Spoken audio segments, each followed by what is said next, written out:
হযরত ইসমাইল বলতেছে, আব্বা তুমি যেটাই স্বপ্ন দেখেছো সেটাই তুমি বাস্তবায়ন করো, আমাকে কুরবানি করো, আমি কুরবানির জন্য প্রস্তুত, নিশ্চয় আমাকে ধৈর্যশীলদের সাথে পাবে। সুবহানাল্লাহ বলেন। ফালাম্মা আসলামা ওয়া তাল্লাহু লিল জাবিন, এবার পিতা এবং পুত্র যখন একমত হয়ে গেল, কুরবানির সিদ্ধান্ত যখন গ্রহণ করে নিল, কুরবানির সিদ্ধান্ত গ্রহণ করে নিয়েছে, ইসমাইল আলাইহিস সালাম বলতেছে কি, আব্বা গো তোমার সাথে আমার অনেক সম্পর্ক, অনেক মহব্বত, আমাকে তুমি কুরবানি করতে পারবা না, কুরবানি যখন করবা তখন তোমার চোখটাকে বেঁধে নেবা আর আমাকে উপর করে শোয়াবা, আর বাড়ি যে আমার রক্ত মাখা যে জামাখানা, এই জামাখানা আমার মা হাজরাকে দিয়া দেওয়া, হাজরাকে দিয়ে দেবা যেন একটু সান্ত্বনা পায়। আগুনকে আল্লাহ রাব্বুল আলামিন বললেন, ইয়া নারু কুনি বারদা ওয়া সালামান আলা ইব্রাহিম, আগুন তুমি ইব্রাহিমের জন্য ঠান্ডা এবং আরামদায়ক হয়ে যাও। আগুন কিন্তু আরামদায়ক, ঠান্ডা, শীতল হয়ে গেল। কোন সুবহানাল্লাহ। ইব্রাহিম আলাইহিস সালাম বাবেল শহর থেকে এবার হারানের উদ্দেশ্যে রওনা দিলেন। এই পথিমধ্যে তৎকালীন বাদশাহ তার মেয়ে সারাকে বিবাহ দেওয়ার জন্য পাত্রের খোঁজ করলেন। তখনকার বিবাহ ছিল, শাহজাদিকে বিয়ে করতে হলে যুবকদের সেখানে উপস্থিত হতে হতো, হাজার হাজার যুবক, যারা বাদশার পুত্র, সুঠাম দেহের অধিকারী, দেখতে ভালো, চৌকুশ, এইরকম আমরা এখন বলি না, খুব হ্যামসাম না কি বলে, এই যে ছেলেটারে পছন্দ করবে সে শাহজাদি তাকে মালা পরিয়ে দেবে, সে তার স্বামী হিসেবে গ্রহণ করবে। ইব্রাহিম আলাইহিস সালাম নিঃস্ব মানুষ, কেউ নাই, তিনি যাইতে যাইতে তাকে শাহজাদিকে বিবাহ করার জন্য অসংখ্য হাজার হাজার যুবকেরা উপস্থিত হয়েছে। শাহজাদিকে যাকে বরমালা পরাবে সেই কিন্তু শাহজাদির স্বামী হবে। শাহজাদির জন্য নির্দিষ্ট সময় অসংখ্য যুবকরা আসলো। সব যুবকরা যখন উপস্থিত হলো, শাহজাদি বরমালা নেয়া ওই যুবকদেরকে চয়েস করতে করতে করতে করতে সব যুবককে টপকে যখন হযরত ইব্রাহিম আলাইহিস সালামের সামনে এসে গেল, তার মাথার চুলগুলো উস্কো খুস্কো, ক্লান্ত চেহারা, কিন্তু তাকে দেখার সাথে সাথে তার মনের ভিতরে এমন একটা আকাঙ্ক্ষা জাগলো, এই ছেলেটা আমার জন্য উপযুক্ত। তাকে বললেন, তোমার নাম কি? বলে, আমার নাম ইব্রাহিম।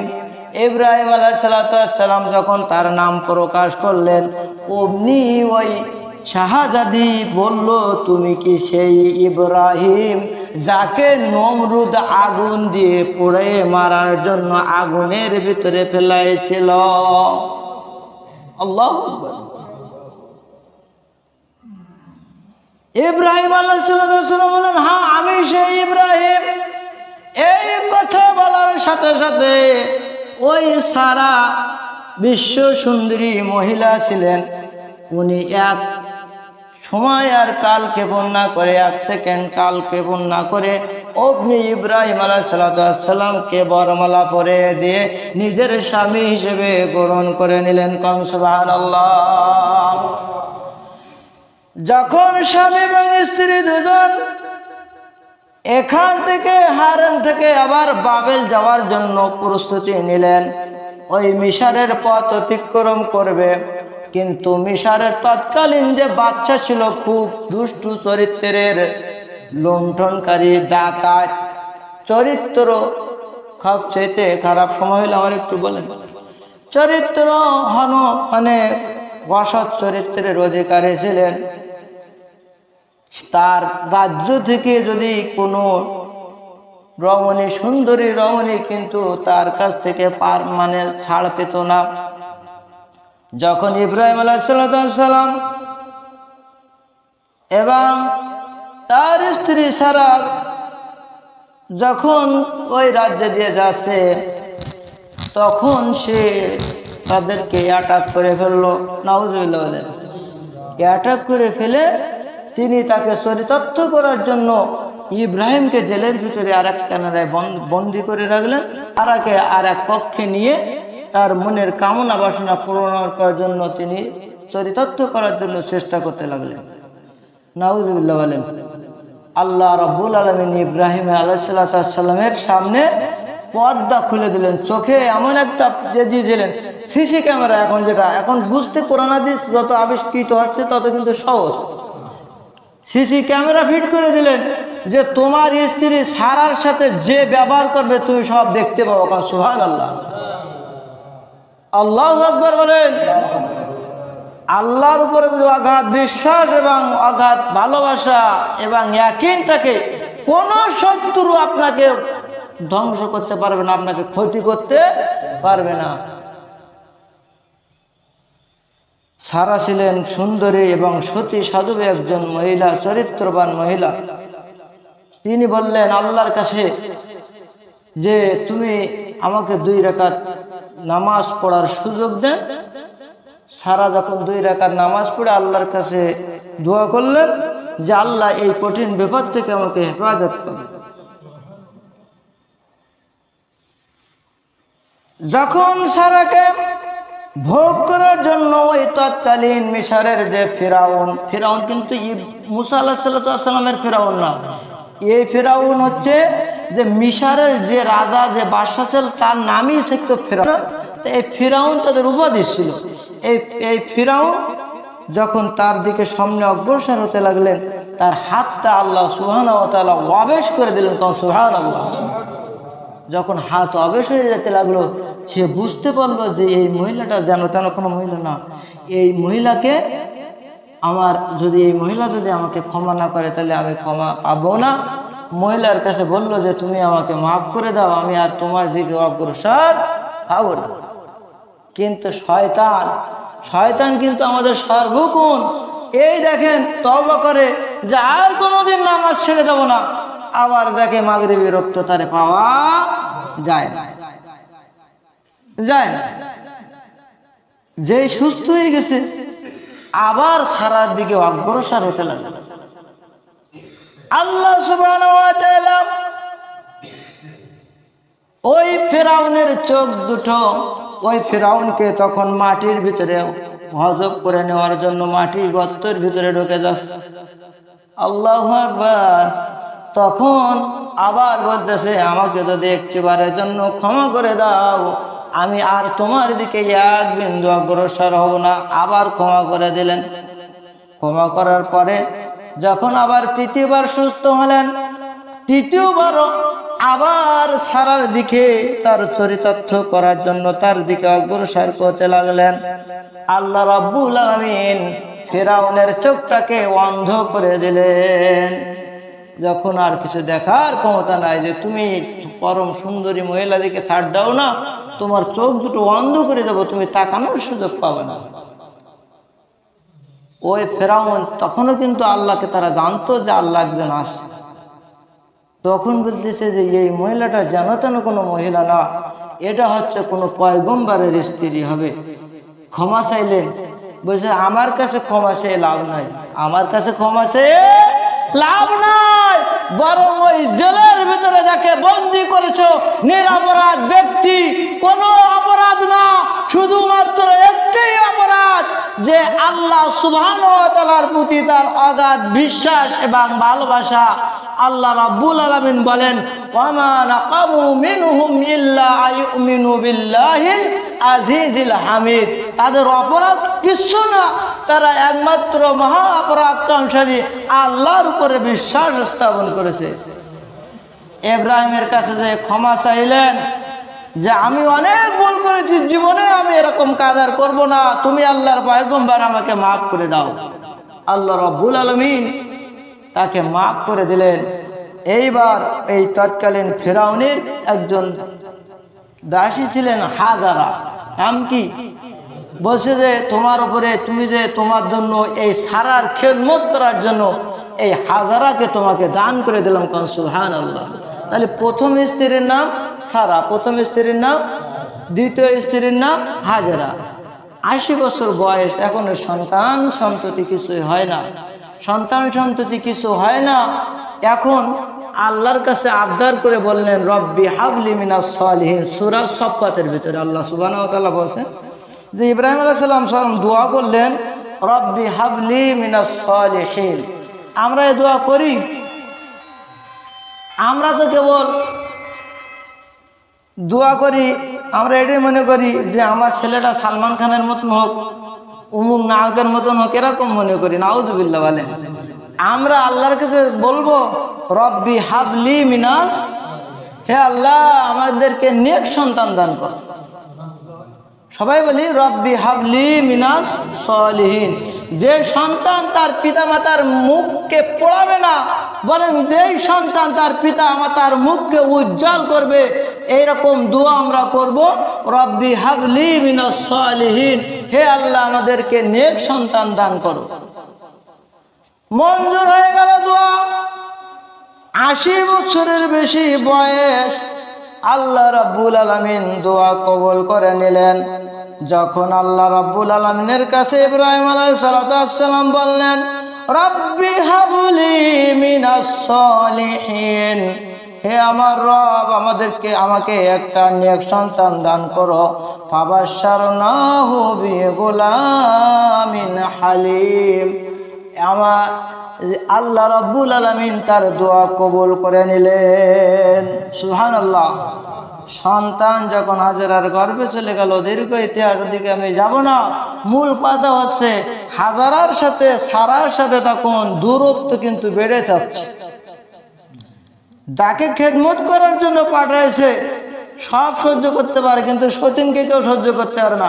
সতীন যদি তার পায়খানা পরিষ্কার করে দেয়, তাও কিন্তু সেটা সে সহ্য করতে পারে না। এখন আমাদের বর্তমানে সমাজের এরকম অবস্থা।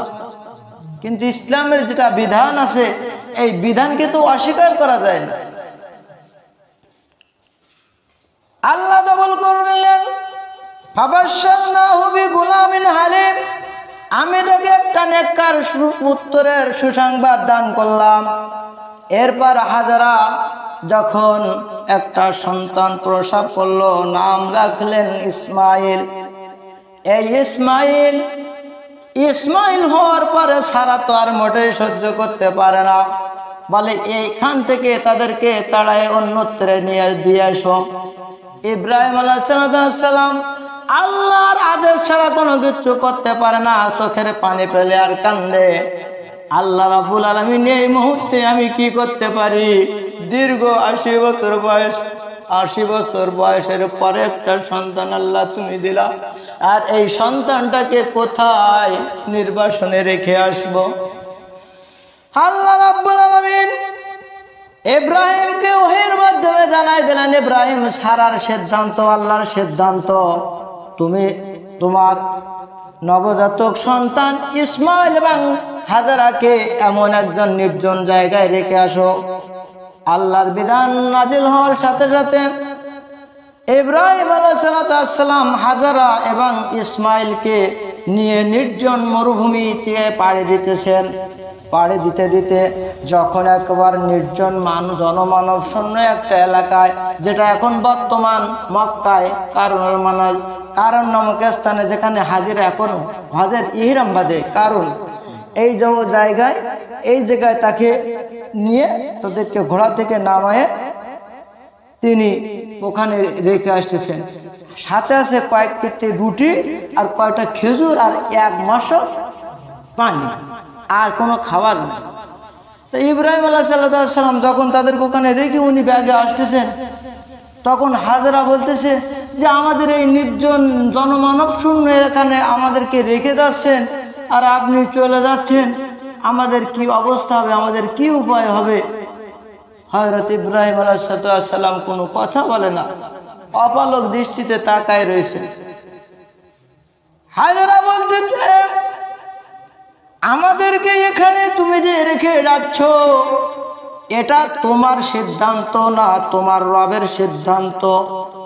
হযরত ইব্রাহিম আলাইহিস সালাম চুপ করে রইলেন, শুধু একটি ইশারায় বুঝাই দিলেন, এটা আমার সিদ্ধান্ত না, এই সিদ্ধান্ত হচ্ছে আমার মহান রব আল্লাহ সুবহানাহু ওয়া তাআলার। আল্লাহু আকবার। হযরত হাজরা কি ইয়াকিন ছিল, আল্লাহর প্রতি কি অবিচল বিশ্বাস। হাজরা বলতেছে, ইব্রাহিম তুমি যদি তোমার রবের সিদ্ধান্তে আমাদেরকে এই নির্জন মরুভূমিতে রেখে যাও, আমি এতটুকু বিশ্বাস করি এই জায়গায় আমরা বিনা খাদ্যে বিনা পানিতে মরব না। সুবহানাল্লাহ বলেন। আমরা অনেক সময় আল্লাহকে রিজিকদাতা বলে মানতে চাই না, আমরা মনে করি দেশের প্রধানমন্ত্রী আমার রিজিকদাতা। নিজের ইমানকে হরণ করে দিয়ে 10 কেজি চাউলের কাঠ পাওয়ার জন্য নিজের ইমানটাকে বিসর্জন দিয়ে দেয় না। অনেক সময় 500 টাকায় আমাদের মন ঘুরে যায়, অন্যদিকে চলে যায়। সম্মানিত হাজিরিন, হাজরা বলতেছে, আল্লাহর সিদ্ধান্তে যদি আমাকে এখানে রেখে দেন, আমরা বিনা পানিতে বিনা খাদ্যে মরবো না। সুবহানাল্লাহ। 3 দিন যেতে না যেতেই খেজুর রুটি পানি যা ছিল সব ফুরিয়ে গেছে। দুগ্ধ পশু সন্তান ইসমাইল দুধ পান করাবে, হাজারার স্থানে আর দুধ আসে না। এখন পানি পাই কই? এই পানির জন্য একবার সাফা পাহাড়ের দিকে তাকায়, সাফা পাহাড়ে যায়, সেখানে পানি নাই। একবার মারোয়া পাহাড়ে যায়, সেখানে পানি নেই। এইভাবে 7 বার, কয়বার? 7 বার দৌড়দৌড়ি করলেন, কিন্তু পানি পেলেন না। ফেরেশতা এসে হযরত ইসমাইল আলাইহিস সালামকে যেখানে রেখে গেছে, ওখানে তার পায়ের আঘাতে একটা কূপ সৃষ্টি করে দিলেন। সুবহানাল্লাহ। এখন হাজিরা যায় হজ করতে, জমজমের পানি নেই, বলে একটু পানি পান করো। হ্যাঁ, জমজমের পানির কিন্তু অনেক ফজিলত আছে। সাধারণ মানুষ পানি খায়, জমজমের পানি শুধু পানি খাবে, কোনো খাবার খাওয়া লাগবে না। ওই পানির ভিতরে এমন প্রোটিন, এমন একটা উপাদান আল্লাহ সুবহানাহু ওয়া তাআলা দিয়েছে যে ওই পানি পান করবেন আর খাদ্যের প্রয়োজন হবে না। সুবহানাল্লাহ। পরীক্ষিত, কিয়ামত পর্যন্ত এই পানি কিন্তু কমবে না। এই পানি লক্ষ লক্ষ গ্যালন পানি প্রতি সপ্তাহে, প্রতি মাসে বিভিন্ন বিশ্বের দেশে দেশে চলে যায়। আল্লাহ সুবহানাহু ওয়া তাআলা সেখানে পানি উত্তোলনের ব্যবস্থা করেছে।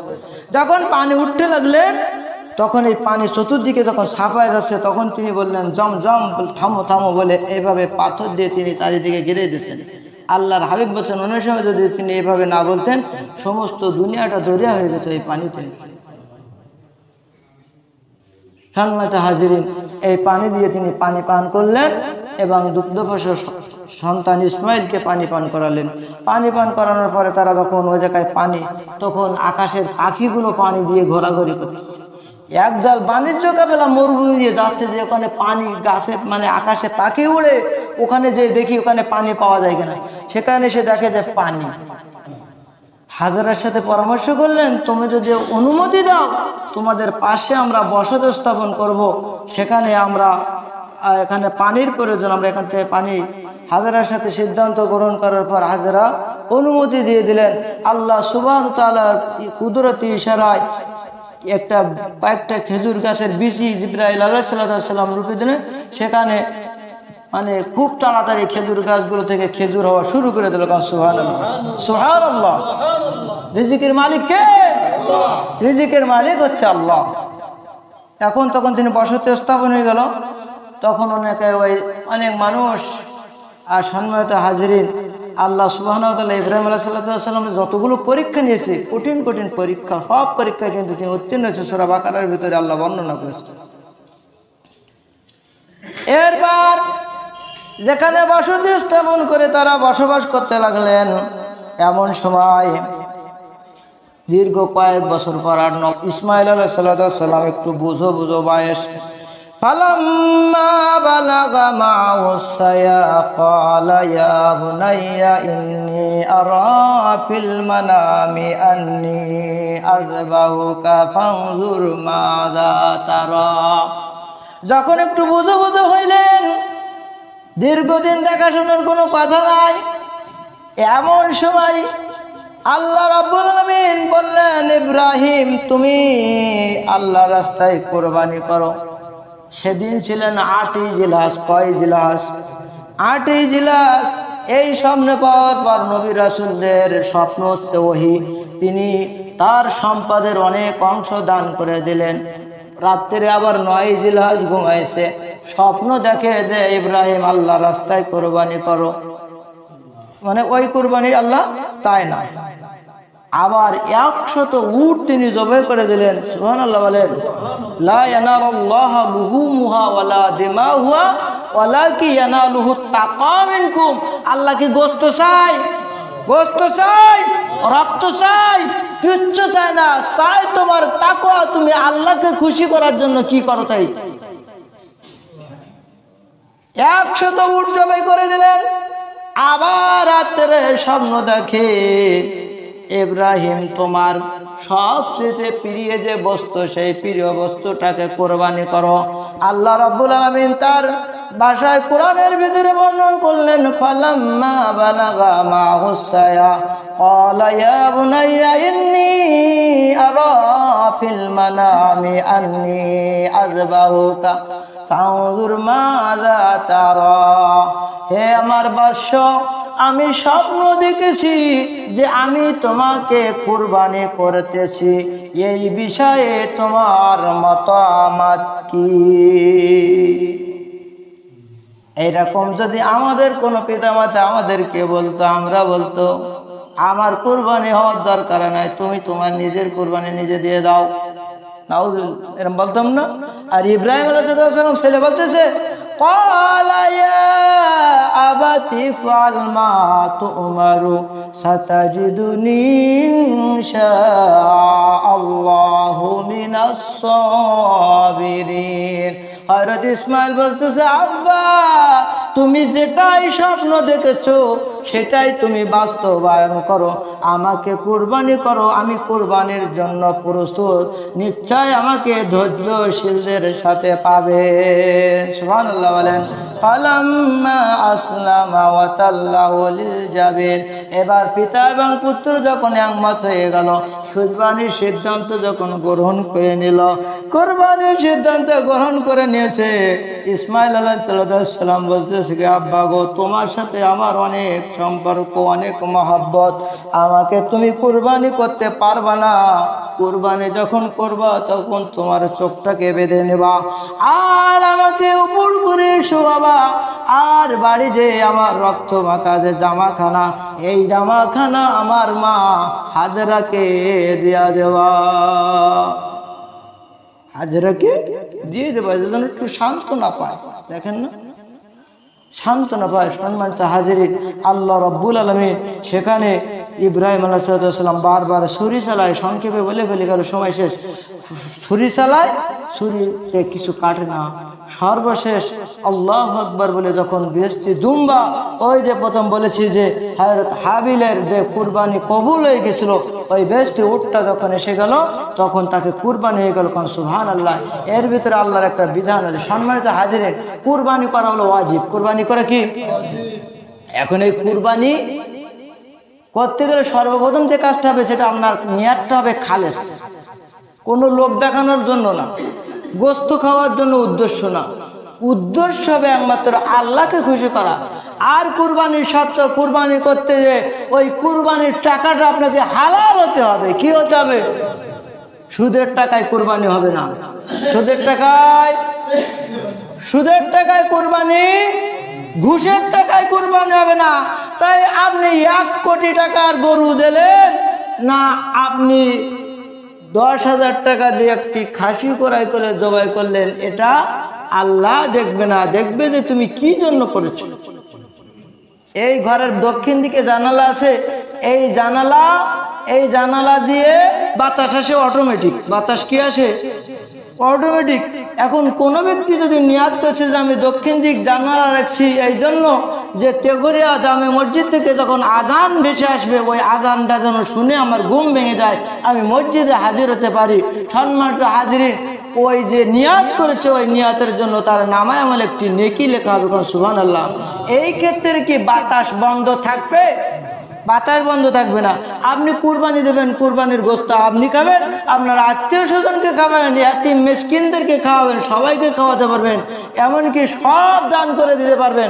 আপনার পেটটা যদি খুব বড় হয় তাহলে আপনি সবই খেয়ে ফেলতে পারবেন, কিন্তু রাজি খুশি করতে হবে একমাত্র আল্লাহকে। কাকে? আল্লাহর উদ্দেশ্যে কুরবানি করতে হবে। আল্লাহর উদ্দেশ্যে যদি কুরবানি হয়, কুরবানি আমাদের আল্লাহ যেন আমাদের সকলের কুরবানি কবুল করে নেয়।